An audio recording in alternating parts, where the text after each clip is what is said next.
Mike Roman here. It's Ask the Guru Tuesday question and answer session. Hope you're ready for a pretty good day today. This is a fun subject. A lot of people don't realize that I myself, as a caterer, spent 14 years in our kitchen. That's where I housed my desk for both selling and for managing the company. I'm not a chef, but I sat in the kitchen and probably ate a little too much along the way. Before we talk about waste in the kitchen, I do want to take a moment and talk about taxes, sales taxes. I need you to ask your accountant if your state does charge sales tax.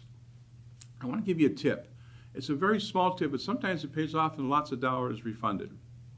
When you buy plastic plates, or if you buy a sterno, for example, and it comes from your distributor into your facility, you either are paying sales tax on it or not. Now, technically speaking, in non-accounting terms, okay, sales tax is charged on anything that is bought by an end user. So let's suppose that you're doing a buffet in your own kitchens to feed your staff for some strange reason, and you have disposable plates and you have sterno.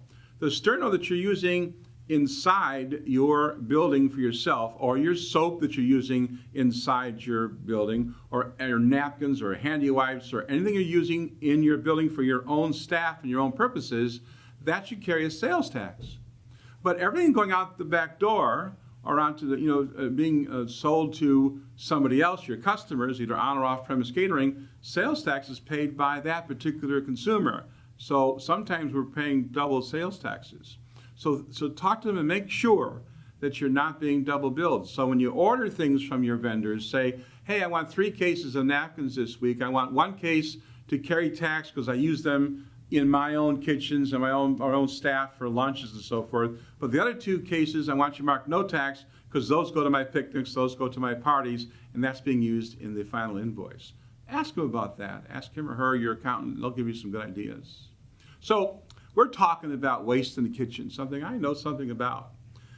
I once walked into a kitchen when I was doing consulting as a younger person, and the kitchen had this huge sign.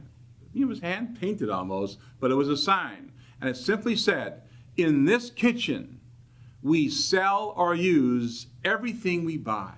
We sell or use everything we buy. Now, let me give you an example. In that kitchen, it was in Phoenix where I saw this, they would use fresh eggs for many things. And so they would sometimes peel them after they boiled them. All the peelings, the eggshells, if you will, were all saved, put in the oven, crinkled up, and baked off. And then this caterer actually had the wherewithal to sell these brown burnt eggs to pet stores. And they would then resell them to customers for their birds. I found that fascinating. He would take cabbage, which has that ridiculous hard core, that when you take it out, you have this core you throw away usually. Not in his kitchen. He'd take it, put it through various versions of food processors, and he'd add jalapenos, and he'd call it, fire and ice salad, and he would serve it to college students. Kind of cool. When you take a fresh chicken breast and you lay it out and you cut it to separate the 2 whole breasts, there's that little strip in the middle. I don't know what chefs call it, but you know what I'm talking about. Well, what happens with him, he'd save those. Most caterers throw them away.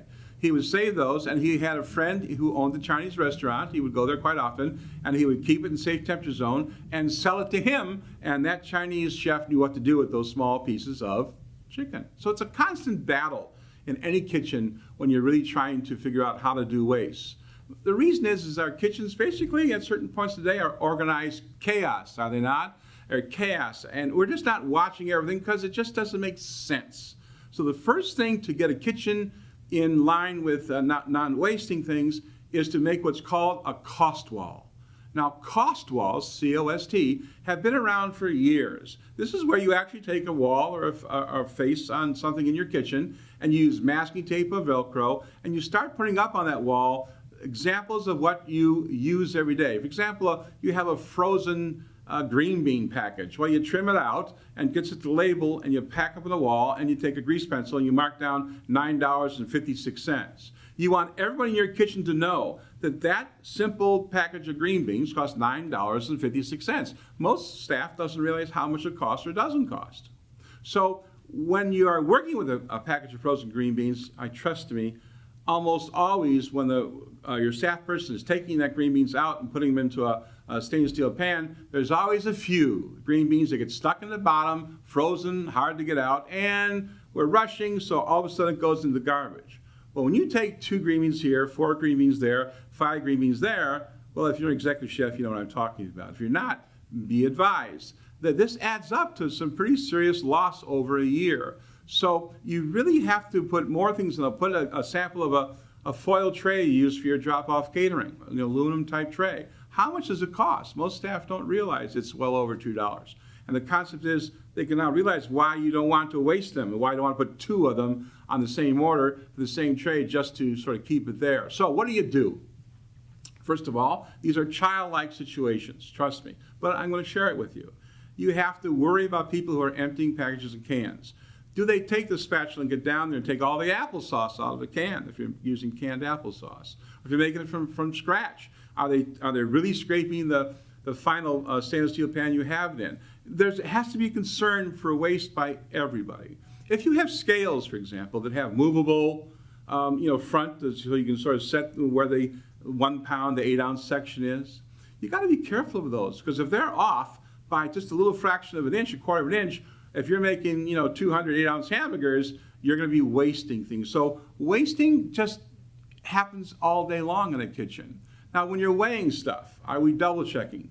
If you have an important weighing job to do, 27 pounds of tenderloin, 43 pounds of this, 12 pounds of that, there should be somebody else checking it, just like you test a recipe. Hey, Bob, would you come over and check the scale, make sure I got this right? It's the way you run a kitchen that's really concerned about waste. Now, I believe there's a difference between weighing and counting.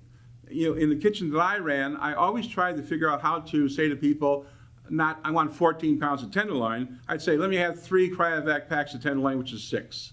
I'd say, let me have 2 boxes of that. Let me have 4 full stainless steel pans of rice.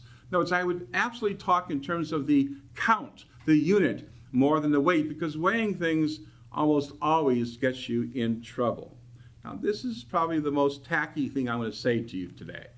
I think an executive chef or a sous chef or somebody, a kitchen manager, actually has to go through the garbage once in a while. That's the only way you're going to find out if things are going awry. You got to look through the garbage, look at the packages, see what's being thrown away, what's not being used correctly. I know it sounds kind of weird, but that's what you do in a professional kitchen. You have to, because of the chaos, you have to really check. What about our coolers and freezers? My gosh. As a consultant, I can walk into a cooler in 3 seconds and tell you what the level of control is in that particular kitchen. I'm going to give you a tip. First in and first out is so simple to do. I just use red, white, and blue stickers, dots, stickers, labels, whatever it is. And in terms of the American flag, we always say red, white, and blue. So red stickers are the earliest, white are the next level, and blue. So if I get a flat of strawberries in today, I put a red sticker on it. If I get a flat of strawberries tomorrow, I put a white sticker on it.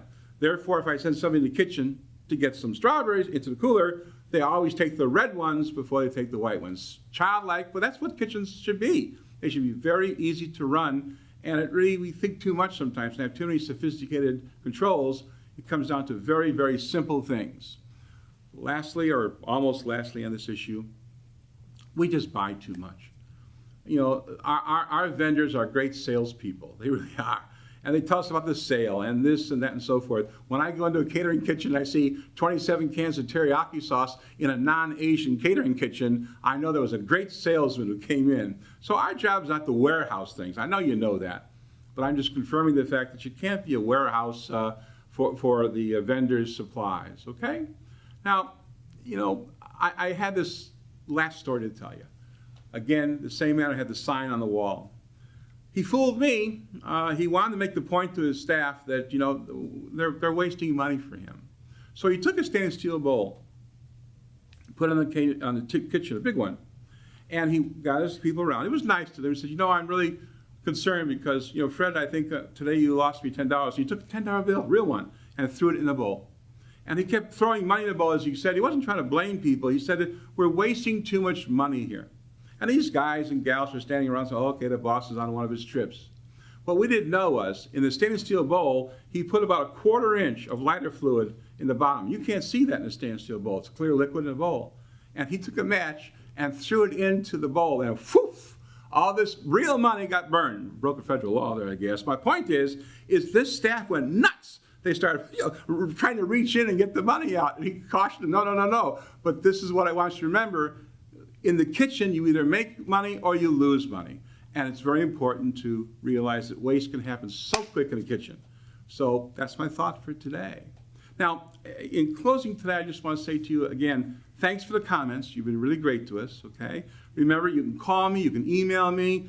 We have lots of things on our website. I don't know if you've really been around the website. You got to check it. There's so much information on the website that I haven't even seen yet. I've written most of it. We have some guest authors also. They're putting things on. Check it out. It's growing continually every single day. Remember, there's never been a better time to be a caterer, especially if you know what to do and what not to do. See you next Tuesday. Thanks for coming on board with us. Have a good day.